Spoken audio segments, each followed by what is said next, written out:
رات کی تاریکی میں سلطان رکن الدین نے ترنتائی کی طرف دیکھتے ہوئے پوچھا، ترنتائی میرے بیٹے، تم کون سی احتیاط کو مد نظر رکھنا چاہتے ہو؟ سلطان محترم، میں چاہتا ہوں کہ ہم اپنے حملے میں دشمن پر ضرب سمندر کے کنارے کنارے رہتے ہوئے لگائیں، تاکہ فرانسیسی ہمارے سامنے سے پسپا ہوتے ہوئے اپنے بحری بیڑے میں سوار نہ ہو سکیں۔ اگر ہم انہیں بحری بیڑے میں سوار نہ ہونے دیں اور رات کی تاریکی میں اپنے شب خون کو کامیاب کرتے ہوئے انہیں شکست دیں تو لازمی بات ہے وہ ہمارے آگے آگے صحرا کے وسطی حصے میں بھاگیں گے۔ ہم ان کا تعاقب کریں گے اور صحرا میں دور تک انہیں جانے کی مہلت ہی نہ دیں گے اور ان کا خاتمہ کر کے رکھ دیں گے۔ میرے خیال میں اگر ہم ایسا کریں تو تیونس کی بندرگاہ پر جو اس وقت فرانسیسی لشکر موجود ہے، ہم اس کا مکمل طور پر خاتمہ کر سکتے ہیں۔ امیر ترنتائی کے خاموش ہونے پر سلطان رکن الدین کی رات کے اندھیرے میں سرگوشیوں کی سی آواز سنائی دی، ترنتائی میرے بیٹے، میں تمہاری اس تجویز سے پوری طرح اتفاق کرتا ہوں۔ اپنے حملے کی ابتدا ہم سمندر کے کنارے کنارے رہتے ہوئے کریں گے، تاکہ فرانسیسی اپنے جہازوں میں سوار ہو کر اپنے آپ کو محفوظ نہ کر لیں، اور اگر وہ ہم سے مار کھانے کے بعد وہ صحرا کے وسطی حصے کی طرف بھاگتے ہیں تو پھر ان کا خاتمہ ہمارے لیے بڑا آسان اور سہل ہوگا۔ دیکھو میرے بیٹے، رات اب آدھی سے زیادہ جا چکی ہے۔ میرے خیال میں اب تم اپنے لشکر کے ساتھ حرکت میں آؤ اور تیونس کی بندرگاہ کے مغربی جانب جاؤ۔ میں تمہارے فضا میں جلتے پروں کے تیر بلند ہونے کا بڑی بے چینی سے انتظار کروں گا۔ اس کے ساتھ ہی امیر ترنتائی حرکت میں آیا۔ اپنے حصے کے لشکر کو اس نے لیا اور تیونس کی بندرگاہ سے ہٹتے ہوئے ایک لمبا چکر کاٹ کر وہ بندرگاہ کے مغربی حصے کی طرف جا رہا تھا۔ ترنتائی کے جانے کے بعد سلطان رکن الدین اپنے گھوڑے سے اترا، پھر وہ ساحل کی گیلی ریت پر سجدہ ریز ہوا اور انتہائی خشوع و خضوع کے ساتھ اپنے رب کے حضور دعا مانگنے لگا، اے میرے پروردگار، اپنے بندگان میں سے جسے چاہے تو با کمال و با ہنر کرے، جسے چاہے علم و فن سے بہرور، شعلہ نفس اور برخور کر کے رکھ دے۔ اے خدائے ذوالجلال، تو ہی جس کو چاہتا ہے آفتاب حق شناس مہتاب خوش کلام کرتا ہے، تو ہی جسے چاہتا ہے آسمان عزم و جرت سے نوازتا ہے، اور جسے چاہتا ہے بے زر و مایہ کر کے رکھ دیتا ہے۔ اے اللہ، ہر زبان تیرے ہی لیے مصروف توصیف و ثنا ہے۔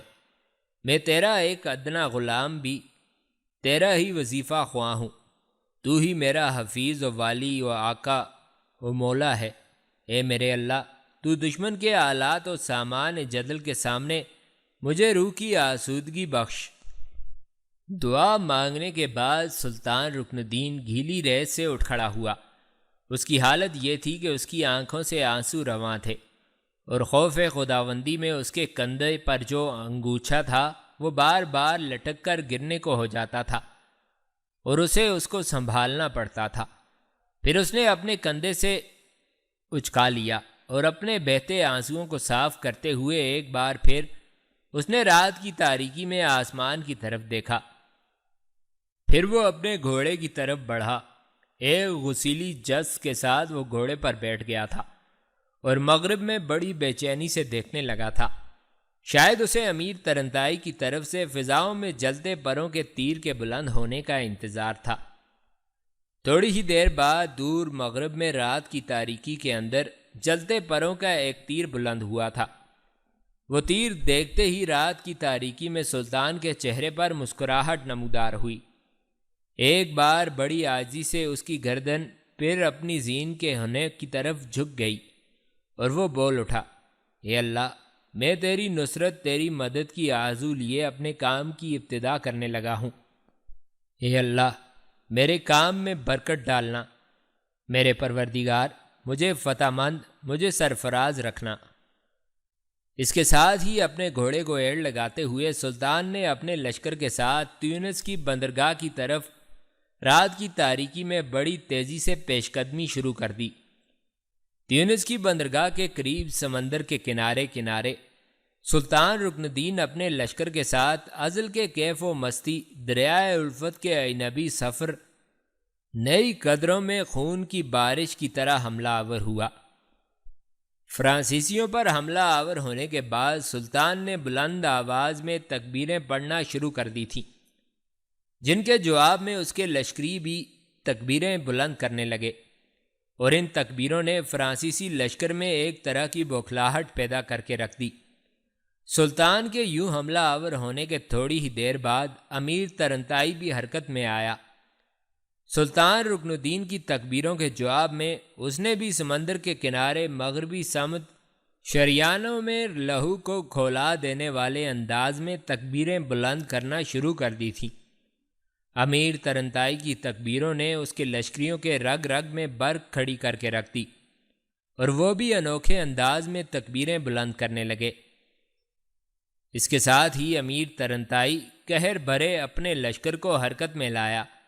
پھر وہ مغربی سمت سے فرانسیسیوں پر کوچے کوچے میں ہامتی، دروازوں چوکھٹوں پر دستک دیتی، گرتی برق کی لہروں کے شور کی طرح حملہ آور ہو گیا۔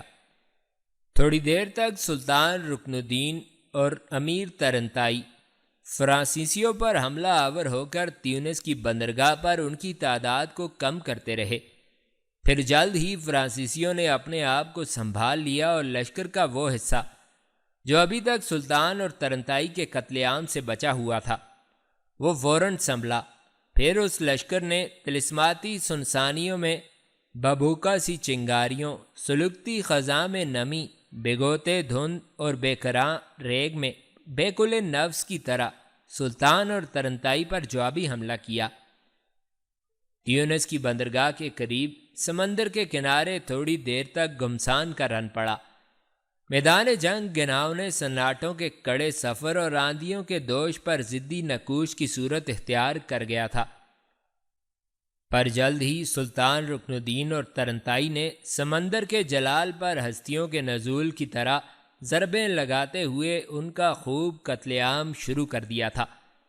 تھوڑی دیر کی مزید جنگ کے بعد سلطان اور ترنتائی نے فرانسیسیوں کی حالت جلسے ہوئے ریگستان کی سی کر کے رکھ دی تھی۔ جب فرانسیسیوں کا تقریباً 2/3 لشکر سلطان اور ترنتائی کے ہاتھوں تیغ ہوا، تب فرانسیسیوں کو یقین ہو گیا کہ وہ کسی بھی صورت رات کی تاریکی میں شب خون مارنے والے مسلمانوں کا مقابلہ نہیں کر سکتے۔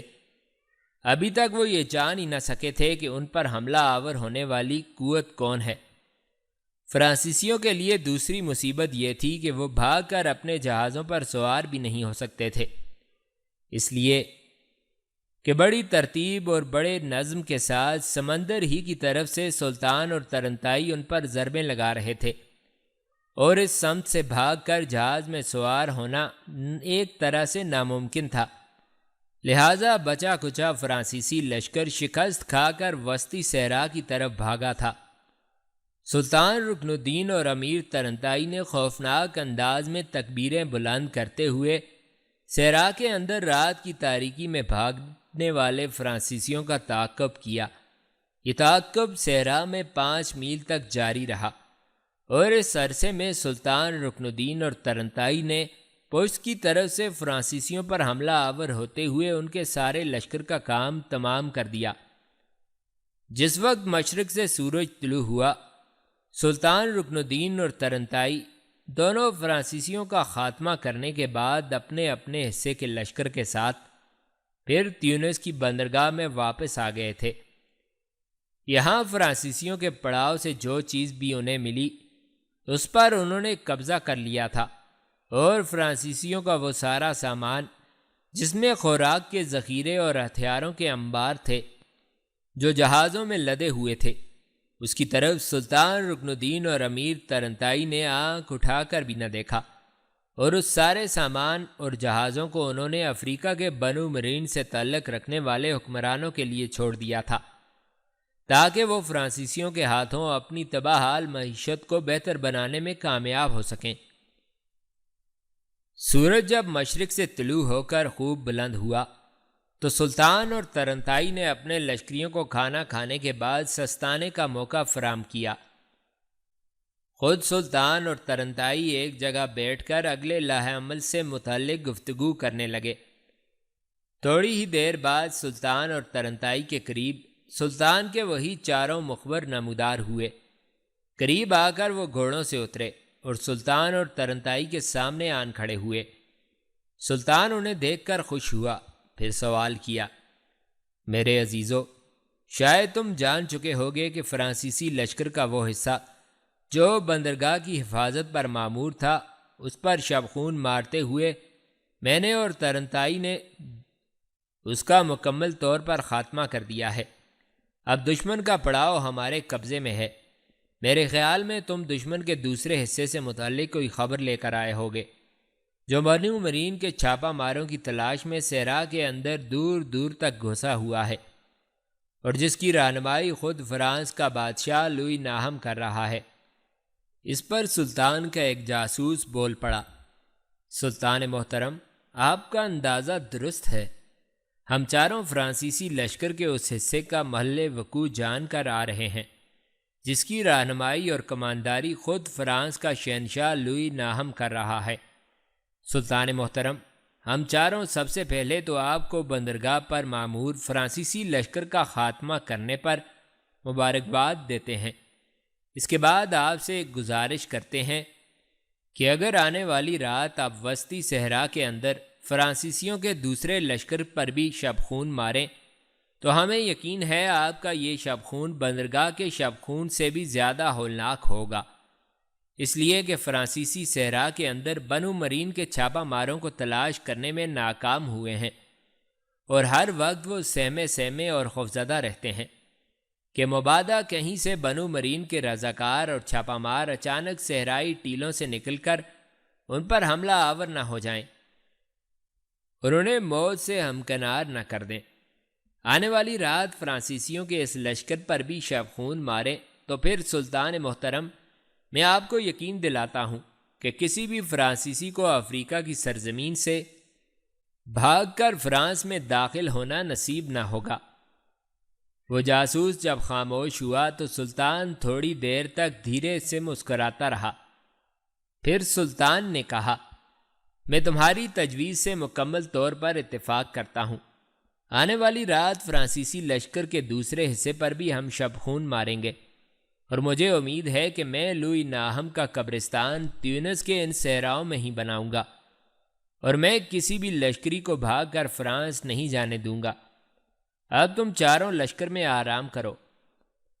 پھر جب رات گہری ہو جائے گی تو تم لوگوں نے ہماری اس جگہ تک صحرا کے اندر رہنمائی کرنی ہے جہاں فرانسیسیوں کا دوسرا لشکر مصروف کار ہے۔ اس کے ساتھ ہی وہ چاروں مخبر وہاں سے ہٹ کر لشکر کے اندر چلے گئے۔ ان مخبروں کے جانے کے بعد سلطان رکن الدین نے امیر ترنتائی کی طرف دیکھا۔ ترنتائی میرے بیٹے، ابھی اور اسی وقت اپنے لشکر سے چند دستے ایسے متعین کرو جو صحرا کے اندر یہاں سے لگ بھگ 10 میل کے علاقے تک پھیل جائیں، اور اس علاقے میں جہاں کہیں بھی انہیں کوئی فرانسیسی نظر آئے اسے دیکھتے ہی اس کی گردن کاٹ دیں۔ مقامی اشخاص بھی جو اس علاقے میں دکھائی دیں ان سے پوری تفتیش کی جائے، اور انہیں بندرگاہ کی طرف آنے کی ہرگز اجازت نہ دی جائے۔ اس طرح صحرا کے وسطی حصے میں فرانس کے شہنشاہ لوئی ناہم کو یہ خبر نہ ہونے پائے گی کہ اس کا آدھا لشکر جو تیونس کی بندرگاہ پر اس کے بحری بیڑے کی حفاظت پر مامور تھا اس کا ہم نے خاتمہ کر دیا ہے۔ ترنتائی، آج کا پورا دن اور آنے والی رات کا کچھ حصہ اپنے لشکریوں کو آرام کرنے دو۔ آنے والی شب کو وسطی صحرا کے اندر فرانسیسیوں کے ساتھ ہم وہی کھیل کھیلیں گے جو تیونس کی بندرگاہ پر ہم نے تھوڑی دیر پہلے کھیلا ہے۔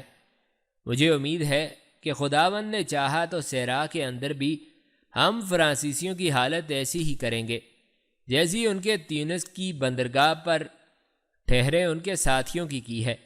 میرے خیال میں اب اٹھو، میں بھی تمہارے ساتھ چلتا ہوں۔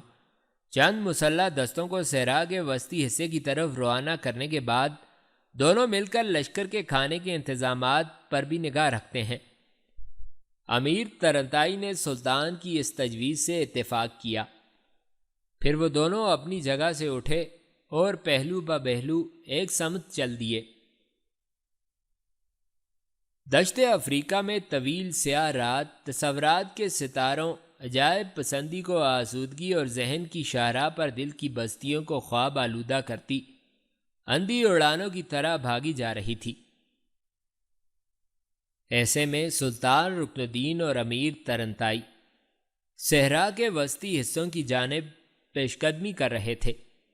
صحرا کے اندر سلطان رکن الدین کے وہ چاروں جاسوس جو دشمن کی خبریں لے کر آئے تھے، وہ سلطان کے لشکر کی رہنمائی کر رہے تھے۔ گہری رات میں صحرا کے اندر ایک جگہ مخبروں کے کہنے پر سلطان نے اپنے لشکر کو روک دیا۔ پھر اس نے استفہامیہ سے انداز میں مخبروں کی طرف دیکھا تو ایک مخبر بول پڑا، سلطان محترم، یہاں سے ہم چاروں کے اندازے کے مطابق فرانسیسیوں کا لشکر صرف 5 میل دور ہوگا۔ لشکر پوری طرح بیدار اور چوکنا ہوگا، اس لیے کہ فرانسیسیوں کو صحرا کے اندر مسلمان چھاپہ ماروں کی طرف سے اچانک حملہ آور ہونے اور شبخون مارنے کا اندیشہ اور خطرہ ہے۔ لہٰذا فرانسیسیوں کا آدھا لشکر رات کے وقت جاگتا ہے اور آدھا آرام کرتا ہے۔ اس طرح باری باری وہ رات کے وقت پہرا دے کر اپنے آپ کو شبخون سے محفوظ رکھنے کی کوشش کرتے ہیں۔ سلطان محترم، رات کی تاریکی میں ہمارے لشکروں کے گھوڑوں کے نتنے، پھڑپھڑانے یا ہنہنانے کی آوازیں فرانسیسیوں تک پہنچ جائیں گی اور وہ ہمارے حملہ آور ہونے سے پہلے ہی ہمارا استقبال کرنے کے لیے بیٹھے ہوں گے۔ رات کی تاریکی میں اس مخبر کی گفتگو سے سلطان کے چہرے پر دھیمی سی مسکراہٹ نمودار ہوئی۔ پھر سلطان بول پڑا، میں تم چاروں کا شکر گزار ہوں کہ رات کی تاریکی میں تم نے لشکر کو رک جانے کا اشارہ کر کے دشمن کے محل وقوع سے آگاہ کیا۔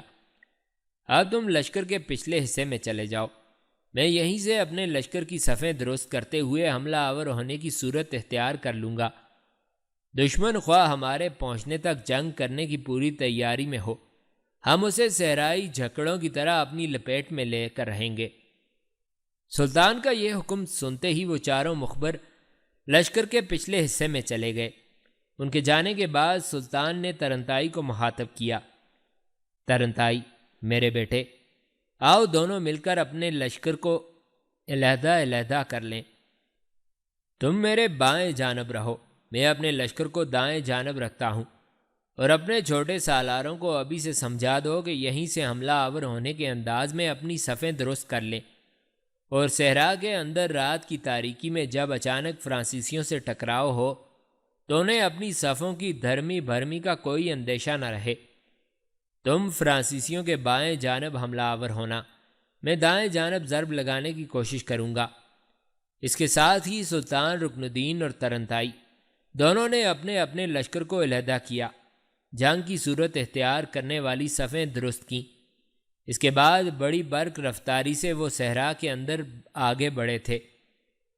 دوسری جانب فرانسیسیوں کو بھی اپنے جاسوسوں کے ذریعے خبر ہو چکی تھی کہ مصر کا سلطان رکن الدین اپنے لشکر کو 2 حصوں میں تقسیم کر کے ان پر شبخون مارنے کے لیے آ رہا ہے۔ تاہم ان کو یہ خبر نہ ہونے پائی کہ سلطان رکن الدین نے فرانسیسی لشکر کے اس حصے کا مکمل طور پر خاتمہ کر دیا ہے جو تیونس کی بندرگاہ پر اپنے جہازوں کے پاس پڑاؤ کیے ہوئے تھا۔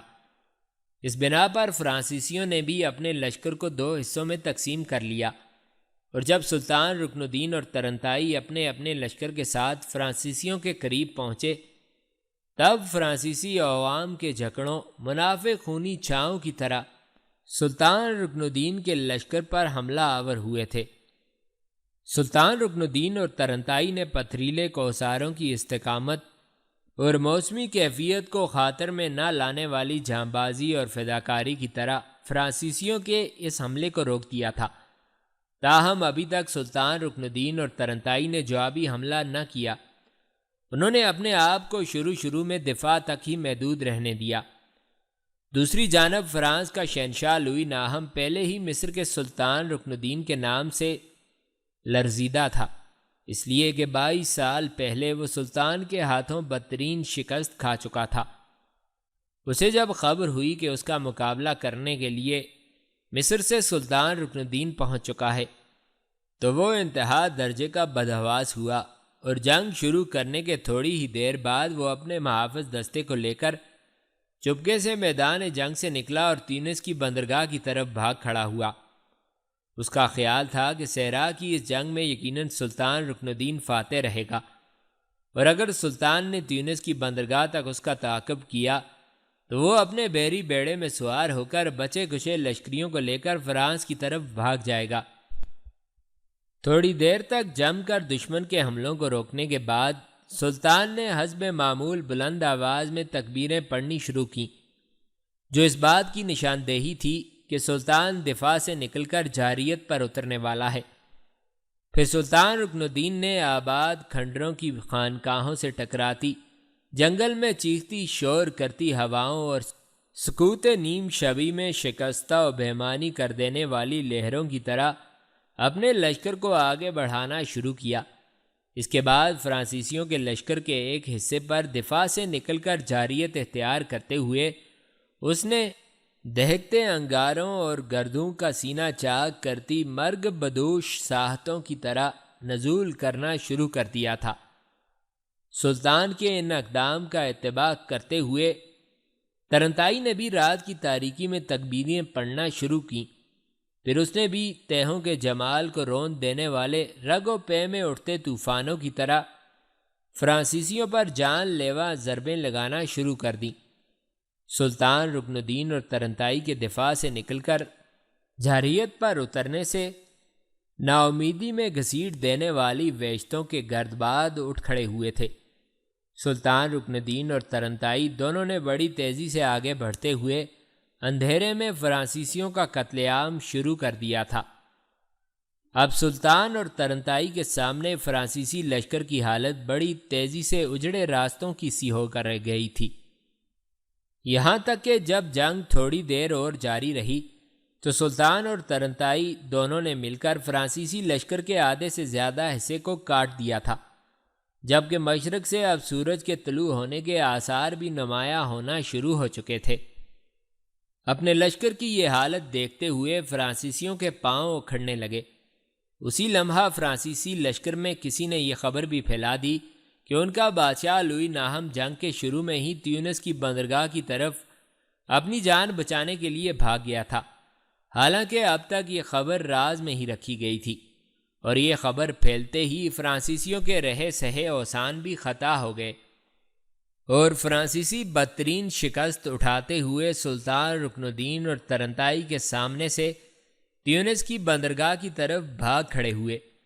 لیکن سلطان رکن الدین اور ترنتائی نے انہیں یوں آسانی سے بھاگنے نہ دیا۔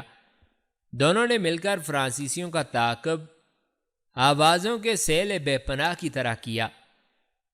یہ تعاقب تقریباً 5 میل تک جاری رہا، اور اس 5 میل کی مسافت میں سلطان رکن الدین اور ترنتائی نے سارے فرانسیسی لشکر کو موت کے گھاٹ اتار دیا تھا۔